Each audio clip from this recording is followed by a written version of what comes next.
পৃথিবীর কোন বর্তমানে যুগে কখনো আঘাত নেবেন না। কিছু কিছু লোক আমি দেখতে আছি, বড় গাদ্দার।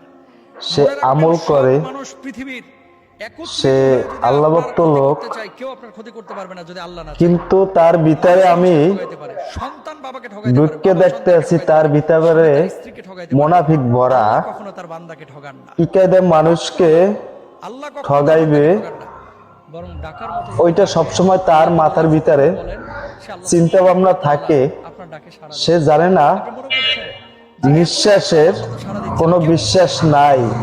আজকের আমি এই মুনাফিক করলাম, এক সময় তো আমার জবাব দিতে হবে। যখন আপনার বয়স 7 তাই বছর আরো কথা বলার ছিল, বললাম না। এই কথা শুনে সে ভালো হয়ে যাইতে পারে, এই জন্য কথা বললাম। সবাই ভালো থাকবেন, সুস্থ থাকবেন, যেখানে আছেন সাবধানে থাকবেন। এ পর্যায়ে ভিডিওটা রাখলাম। আল্লাহ হাফেজ। ভিডিওটা দেখার জন্য অসংখ্য ধন্যবাদ।